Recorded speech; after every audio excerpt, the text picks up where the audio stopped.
Bonjour. Nous poursuivons notre étude du langage Java et nous allons maintenant nous intéresser au traitement des exceptions, dit autrement, au traitement des erreurs. Alors, le traitement d'exception en Java, c'est quelque chose qui est relativement complexe.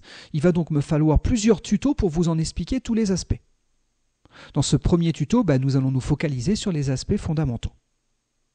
Ce que je vous propose, c'est de commencer par analyser ce petit programme. Regardez, j'ai repris notre workspace, j'ai créé un nouveau projet. Je l'ai appelé 07 Test Exceptions et c'est dans ce projet que nous mettrons tout ce qui est relatif à l'étude des exceptions. J'ai commencé par créer une première classe, elle s'appelle Test Exception et je l'ai mise dans ce pactage. Très bien. Alors, qu'est-ce que fait cette classe? Eh bien, regardez, elle est assez simple, elle définit 4 méthodes statiques. Alors, bien entendu, la première, c'est le main, le point d'entrée de votre programme. Et puis, nous avons une méthode 1, une méthode 2 et une méthode 3. Notez que dans chacune des méthodes, ce que je m'amuse à faire, c'est à tracer l'entrée dans la méthode ainsi que la sortie. Ici, j'affiche begin main and main. Ici, begin méthode 1 and méthode 1 et ainsi de suite. Très bien. Et le programme est relativement simple. Chacune des méthodes invoque la suivante. Regardez, ici, le main appelle méthode 1, qui lui-même appelle méthode 2, qui lui-même appelle méthode 3, qui finit par faire ce calcul. Alors ce calcul est relativement simple. Ce que je fais, c'est que je tire une valeur aléatoire, mat.random. N'oubliez pas, cette valeur est comprise entre 0 et 1, mais 1 non compris. Vous voyez ici, endless. Regardez, on retrouve le message ici. Maintenant, cette valeur aléatoire, je la multiplie par 3, donc on sera compris entre 0 et 3 non compris. J'en récupère la partie entière. On aura donc soit 0, soit 1, soit 2. Très bien. Ensuite, qu'est-ce que je fais? Je fais ici un calcul de mon résultat qui est 1 divisé par la valeur tirée aléatoirement. Donc du coup, on a une probabilité pour que ça ne se passe pas si bien que ça. Effectivement, n'oubliez pas, 1 divisé par 0, mathématiquement parlant, ça n'a pas de sens. La division par 0 est interdite. Donc là, mon programme a une chance sur 3 de planter. Très bien. Si tout se passe bien, j'affiche mon résultat. Bon, maintenant, regardez, on va essayer, on va exécuter ce programme. Alors, je vais pour le moment passer cet exemple. Voilà, je vais commencer par celui-là. Ça, c'est un cas où tout s'est bien passé. Très certainement que j'ai tiré la valeur aléatoire 2. 1 divisé par 2, en division entière, ça calcule 0. C'est le résultat qui m'est affiché ici. Donc du coup, on a bien un begin main, puis on voit le begin pour chacune des méthodes qui ont été invoquées. On affiche notre résultat, on sort de chacune des méthodes. Très bien. Donc ça, c'est le cas où tout se passe bien. Ici, ça s'est encore une fois passé correctement, sauf que comme j'ai calculé un résultat à 1, très certainement que value devait valoir 1. 1 divisé par 1, ça fait 1. Très bien. Je relance encore ce programme. Et regardez, cette fois-ci, ça s'est mal passé. Qu'est-ce que j'ai eu? J'ai récupéré une exception. Cette exception, elle est de type java.lang.arithmeticException. Plus précisément, le message, c'est division par 0. La suite de l'affichage nous permet de mieux comprendre ce qui s'est passé. Effectivement, nous avons ici ce qu'on appelle la call stack, la pile des appels de méthode. Ce qu'on y constate, c'est que la méthode main, en ligne 27 dans le fichier test exception. Alors notez, ce qui est affiché en bleu ici est cliquable. Effectivement, on se retrouve bien en ligne 27 au niveau de notre méthode main. Et ce qu'on constate, c'est qu'on cherche à invoquer la méthode 1. Elle est ici. En ligne 21, elle a invoqué méthode 2, qui elle-même en ligne 15 a invoqué méthode 3, qui en ligne 8 a produit l'exception qu'on a constatée. Donc du coup, quand vous aurez ce type d'affichage, il faudra le lire du bas vers le haut, et normalement la ligne la plus haute correspond à la ligne ayant produit l'exception constatée. Très bien. Alors notez, nous avons bien les begins. Par contre, nous n'avons pas les affichages des end de sortie de méthode. La question, c'est pourquoi. Alors, pour comprendre ça, il faut comprendre le mécanisme d'exception. Et donc, normalement, quand une exception est déclenchée, on a deux possibilités. La première possibilité, c'est qu'on ait un bloc try-catch. le bloc try-catch essaye d'exécuter quelque chose, et si jamais une exception est déclenchée, dans le catch, on va pouvoir traiter ce cas d'erreur. L'autre solution, c'est si aucun bloc try-catch n'est observé, on remonte à la méthode appelante. Et c'est ce qui s'est passé ici par défaut. Regardez, quand on déclenche l'exception au niveau de méthode 3, est-ce que là on a un bloc try-catch? Eh bien non. Donc on s'est retrouvé ici. De nouveau, on a regardé si on avait un bloc try-catch. La réponse est toujours non. Donc on s'est retrouvé au niveau de méthode 2. Il n'y a toujours pas de bloc try-catch. On remonte au main. N'ayant pas de try-catch dans le main non plus, du coup on remonte au niveau de la JVM. Et c'est un petit peu comme si au niveau de la JVM, il y avait un bloc try-catch qui avait intercepté l'exception et qui avait affiché l'erreur qu'on a produite jusqu'à présent. Maintenant, on est clair. L'objectif de votre programme, c'est d'être le plus possible fault tolérant à la panne. C'est-à-dire que vous allez essayer, normalement, de régler un maximum de problèmes. Alors, il y a des problèmes plus ou moins simples que vous allez pouvoir gérer. C'est vrai que des fois, on a des problèmes un petit peu plus complexes à régler et c'est pas dit que vous ayez toujours une possibilité de traitement d'erreur et de repartir sur l'exception. Mais bon, imaginons un cas simple. On est en train d'écrire dans un fichier. Tout se passe bien, sauf qu'à un moment donné, on sature le disque. Il n'y a plus de place sur le disque. Le programme va se planter. Est-ce que c'est grave? Est-ce qu'on doit arrêter son exécution pour autant? C'est pas dit. S'il faut, on propose à l'utilisateur de vider la corbeille ou de supprimer un fichier ou une application inutile. Et s'il faut, on aura libéré suffisamment d'espace pour pouvoir poursuivre l'exécution de ce programme. Donc l'idée, c'est d'intercepter l'erreur et d'essayer de proposer une solution palliative. Bon, si vous n'en avez pas, on essaiera de faire ce qu'on peut. Et donc dans ce cas-là, peut-être que la seule solution que vous aurez, c'est d'afficher un message d'erreur. Bon, du coup, on va voir comment utiliser l'instruction try-catch. Alors l'instruction try-catch, c'est un petit peu comme l'instruction if. Le if, il va avec le else. C'est if, else, si, sinon. Le try-catch, c'est un petit peu la même chose. C'est un petit peu plus complexe, on va voir, mais disons qu'il y a le try qui nous permet d'essayer d'exécuter un bloc de code. Si ça se passe mal, on sera redirigé vers le catch. Alors comment ça se met en œuvre? Alors, il faut comprendre qu'ici, on aurait plusieurs possibilités. Je pourrais mettre en place un bloc try-catch à ce niveau-là.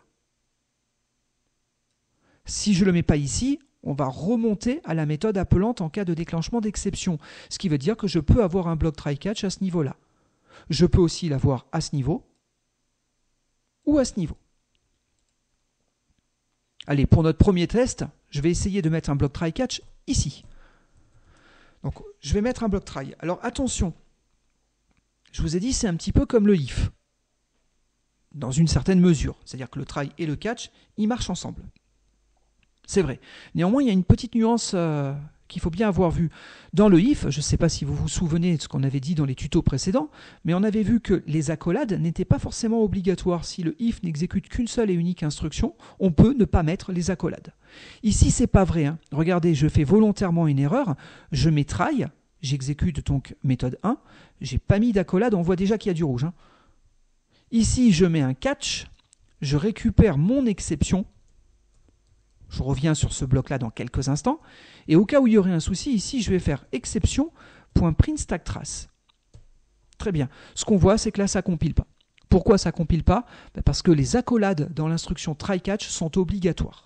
En gros, l'absence d'accolade, ce n'est pas très propre. Ça peut être source d'erreur. Le problème, c'est que comme Java dérive de C, ce qui existait en C, on a récupéré exactement les mêmes règles.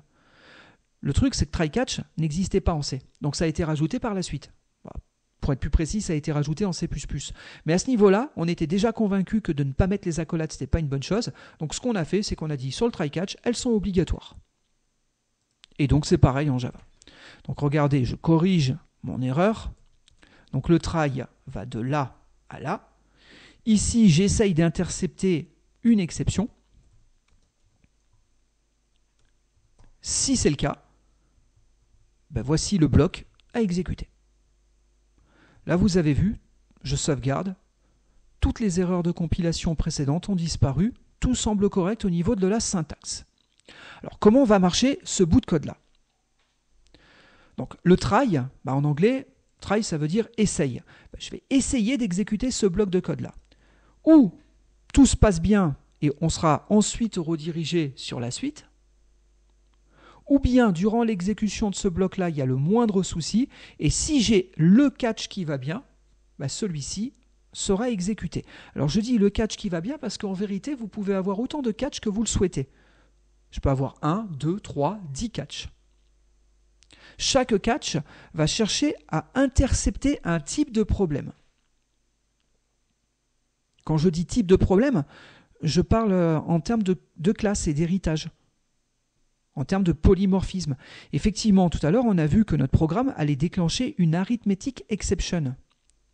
Regardez, je prends la Javadoc. Donc j'ai pris la Javadoc pour le Java 9. Très bien.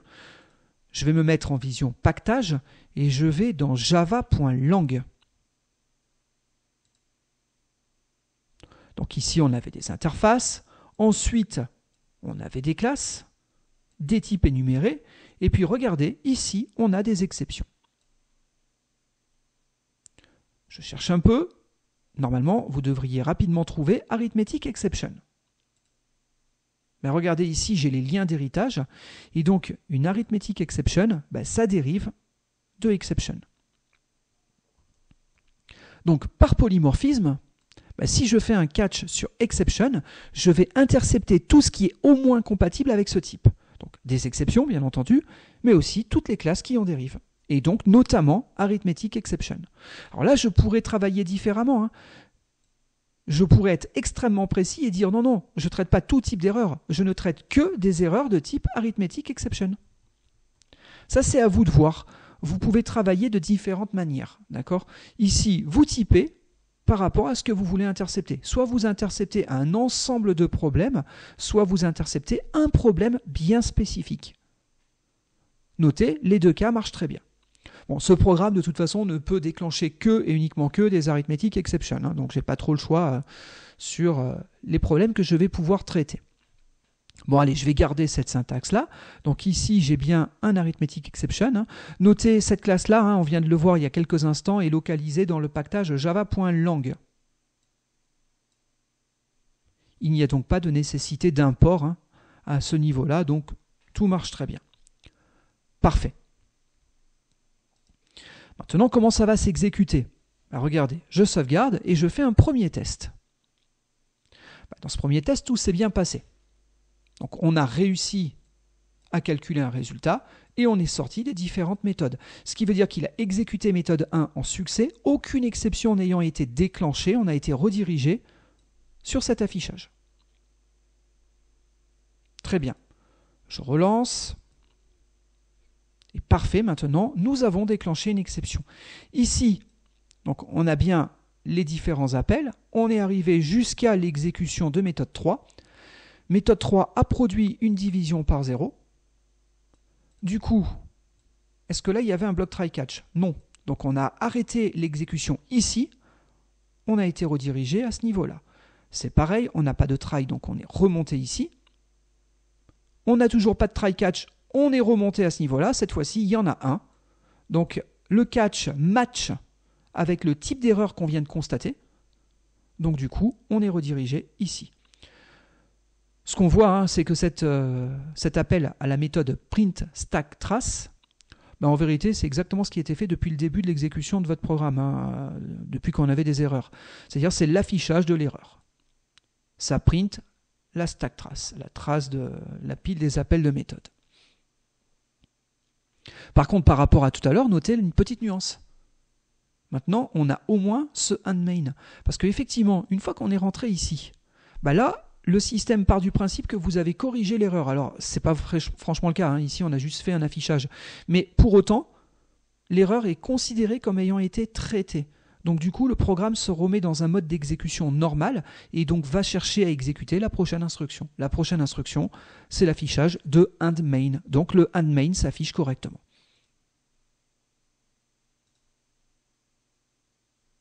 Regardez, ce bloc try-catch, j'aurais pu le mettre un petit peu plus près du moment où le problème intervient. Regardez, je vais me mettre ici.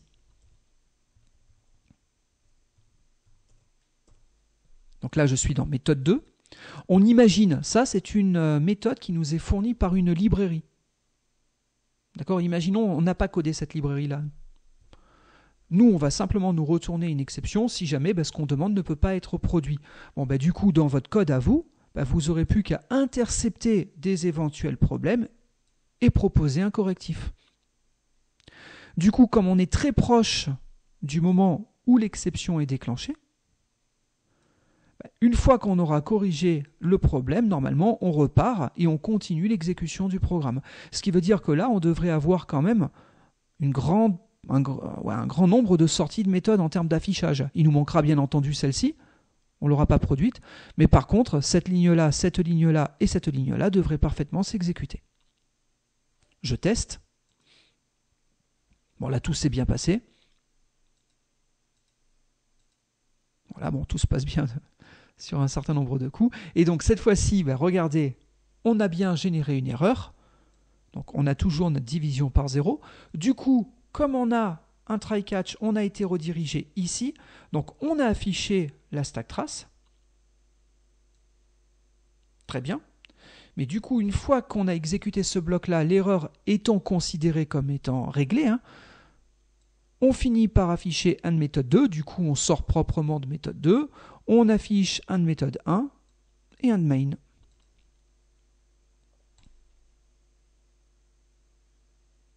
Et donc ici, on a les affichages cohérents par rapport à ce que je vous disais.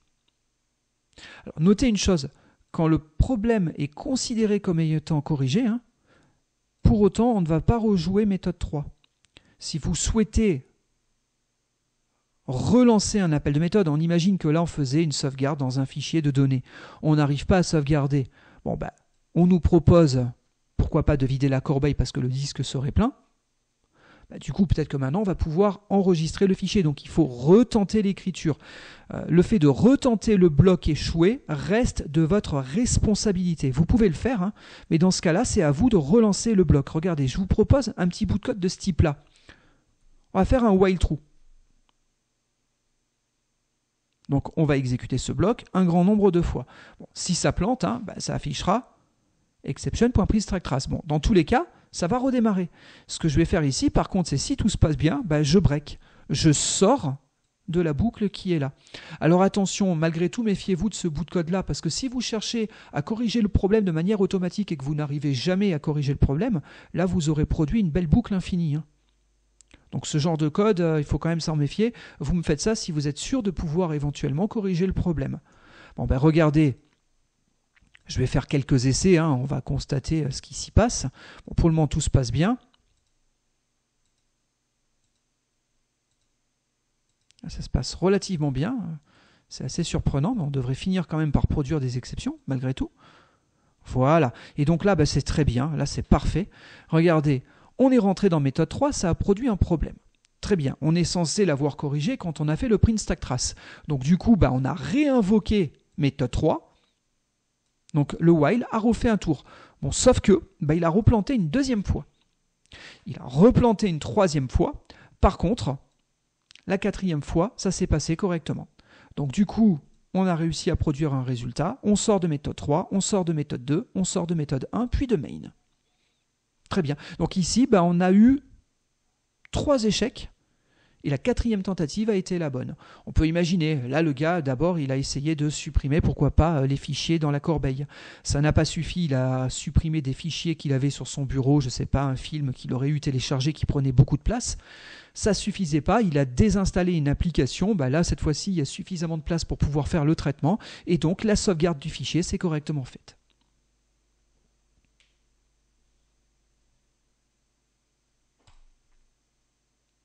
Parfait. Allez, je vais enlever là ce bloc try-catch. Je vais remettre un appel à méthode 3 comme on l'avait tout à l'heure. Et ce que je vais faire ici, je vais aller un petit peu plus loin. Au lieu de directement faire un value, je vais faire un if.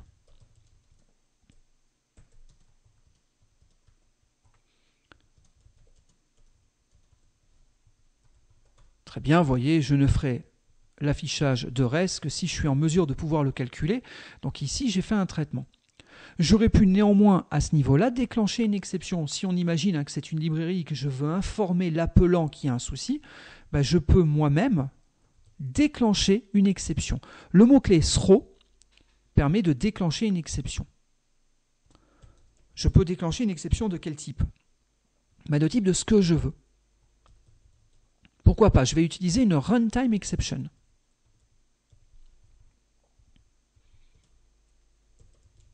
Le message d'erreur sera value cannot be nul. Pourquoi pas ? Je relance cette nouvelle version du programme. Bon, notez, il n'y a aucun try-catch, j'ai tout supprimé, donc si ça se passe mal, on n'aura plus aucun affichage en sortie. Très bien. Bon, cette fois-ci, ce n'est plus une arithmetic exception, c'est une runtime exception. D'accord ? Avec mon message à moi.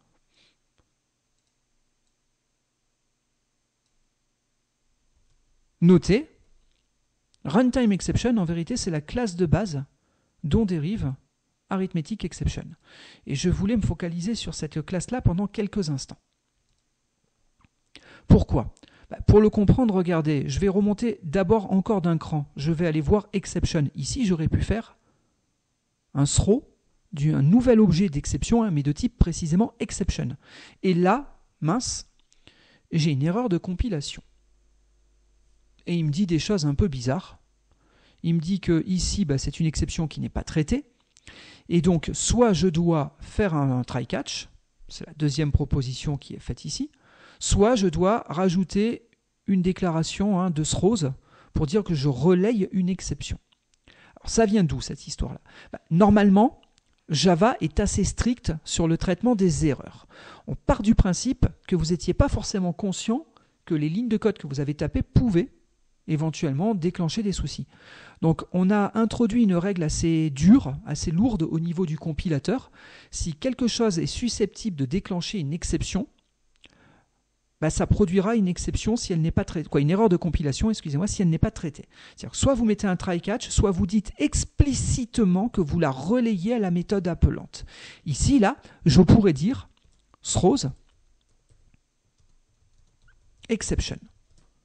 C'est-à-dire, en cas d'erreur, je la remonte à la méthode appelante. Mais du coup, c'est pas gagné, parce qu'on se retrouve à ce niveau-là, et ça veut dire que méthode 3, elle est potentiellement apte à déclencher quelque chose typé exception. Et donc, on se retrouve sur le même problème, c'est si ça peut planter, soit je mets un try-catch, soit je remets un throws. Si je ne veux pas mettre de try-catch, ça voudrait dire que là, il faudrait que je remonte mes exceptions sur toutes mes méthodes. Notez, là maintenant, ça compile. Parce qu'à chaque fois, j'ai dit, oui, ça peut renvoyer une erreur de type exception.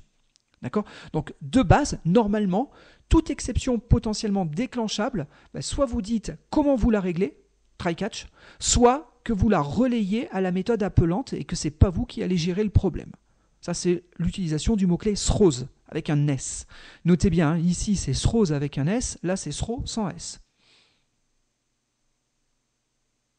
Très bien. Regardez, je reviens en arrière. J'enlève le throws à tous les niveaux. Et ici, je remets runtime exception. Et là, pour autant, j'ai plus d'erreur de compilation. Pourquoi ? Parce que runtime exception, c'est une classe un peu particulière.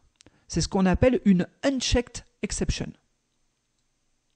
C'est-à-dire qu'il y a certains types de problèmes, il pourrait arriver tellement souvent que si jamais on était obligé systématiquement de dire ce qu'on fait, on ne pourrait pas taper la moindre ligne de code Java sans avoir à gérer des erreurs.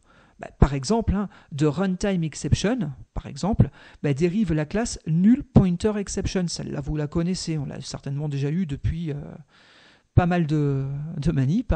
Et donc, dès lors qu'on utilise un objet qui a été non initialisé, j'ai un pointeur nul, normalement, ça plante une erreur. Et comme un programme Java ne fait que manipuler des objets, si on devait obligatoirement traiter un null pointer exception, il faudrait mettre des try-catch de tous les côtés et on ne s'en sortirait pas. Donc, runtime exception, c'est ce qu'on appelle une unchecked exception. C'est pareil pour toutes les classes qui en dérivent. Ces exceptions-là sont relayées par défaut. C'est-à-dire que si vous dites rien, le throws runtime exception est sous-entendu. Si vous voulez, ce serait pas faux ici de dire attention, ça peut remonter une runtime exception. Notez, tout compile parfaitement, j'ai sauvegardé. Donc, c'est pas faux, c'est légal, au moins vous avez le mérite de le dire. Attention, on peut relayer ce type de problème-là. Pour autant, c'est pas obligatoire. Donc, tout ce qui dérive de runtime exception, vous n'avez pas d'obligation de dire ce que vous faites en cas d'erreur. Dans ce cas-là, c'est remonté. C'est pour ça que depuis le début, on n'avait pas de souci, parce que nous, ce qu'on avait, c'était une arithmetic exception, donc qui dérivait de runtime exception. Donc jusqu'à présent, on n'avait pas eu à gérer cette difficulté-là. Il y aura des situations où il faudra le gérer. Regardez, je change de code. Je vais aller un peu plus loin. Allez, je vais faire une petite sensibilisation à la manipulation des fichiers. Petite. Dans des futurs tutos, on traitera ces sujets de fond en comble. Mais pour le moment, on va faire une petite sensibilisation. Je peux utiliser ce qu'on appelle un file output stream. Cette classe est localisée dans le package java.io. Il me faut donc un import, c'est pour ça que je fais CTRL espace entrée pour que ce soit lui qui me fasse l'import à ce niveau-là. Je vais appeler cette classe, regardez, file output stream, je vais l'appeler FOSS. Pourquoi pas? C'est un new file output stream. Le fichier que je cherche à ouvrir, c'est save.data. Allez, pourquoi pas. Très bien. Allez, pourquoi pas. Dedans, je fais un write. Je vais envoyer la chaîne de caractères OK avec un retour à la ligne. Sauf que, attention, un file output stream ne sait écrire que des octets ou des tableaux d'octets. Donc je demande à ma chaîne de caractères de me renvoyer un tableau d'octets. Pourquoi pas? Et je finis par faire un FOSS.close pour fermer mon fichier. On verra, le close ici, il y a d'autres manières de le gérer, mais je vous parlerai de ça dans un futur tuto. Pour le moment, on va mettre des clauses explicites. Bon, donc a priori, j'ai mes lignes de code. Sauf que là, on constate qu'on a des erreurs de tous les côtés. Et regardez, à chaque fois, les erreurs que je constate, c'est des problèmes de gestion d'exception. Ce qu'on est en train de me dire, c'est bien beau de vouloir écrire dans un fichier, mais c'est quelque chose qui peut poser d'énormes problèmes. Je peux avoir des problèmes de place, on en a parlé déjà il y a quelques minutes, mais je peux avoir des problèmes de sécurité. Peut-être que je n'ai pas le droit d'écrire dans certains dossiers parce que ce n'est pas moi qui gère ces dossiers-là.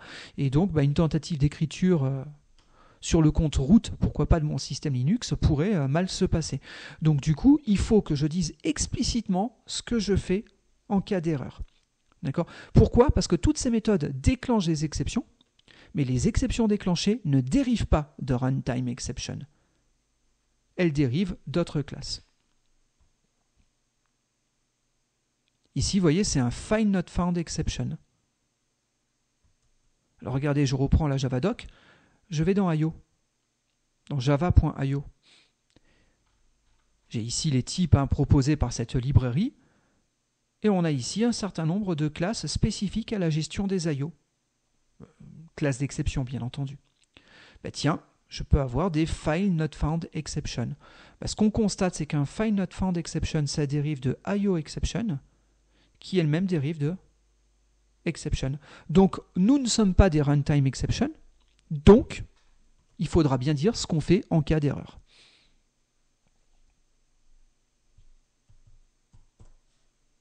Donc ici, je vais mettre un block try.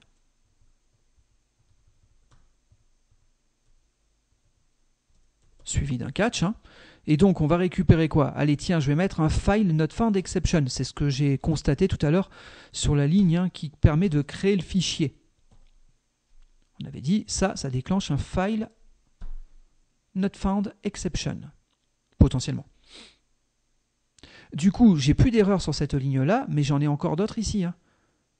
Là, il me dit que je peux avoir un IO exception. J'en ai ici aussi. Encore une fois, c'est un IO exception. Donc du coup, j'ai deux solutions qui s'offrent à moi. Soit je dis précisément ce que je dois faire à ce niveau-là, pour ce type d'exception, mais dans ce cas-là, je dirais aussi ce que je dois faire pour ce type d'exception, soit je type avec le type de base, je type directement avec exception, et dans ce cas-là, j'intercepte tout ce qui en dérive et qui pourrait être déclenché avec ces lignes de code-là. Donc ici, on fait un affichage.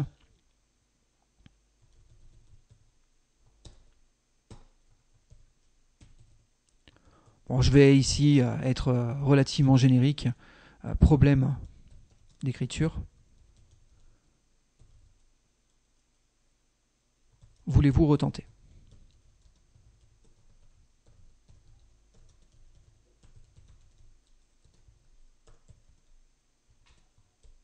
Voilà. Regardez à ce niveau-là, ce que je vais faire, c'est que je vais faire un scanner. On en avait un petit peu parlé dans les tutos précédents. Je vous rappelle, la classe scanner vient de java.utile.scanner. Donc il faudra avoir un import. Je vais travailler sur system.in. Voilà. Et ici, je vais faire un scanner.nextLine.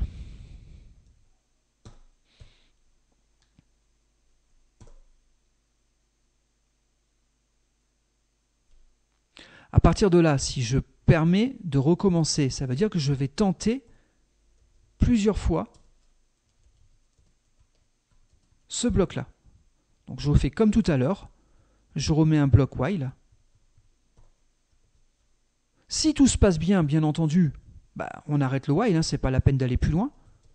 Je fais un break. Et ici, en fonction de ce qui aura été tapé, on peut faire un break ou une reprise. If. Oui, alors excusez-moi, mais ici, on va déclarer une chaîne de caractères. Response.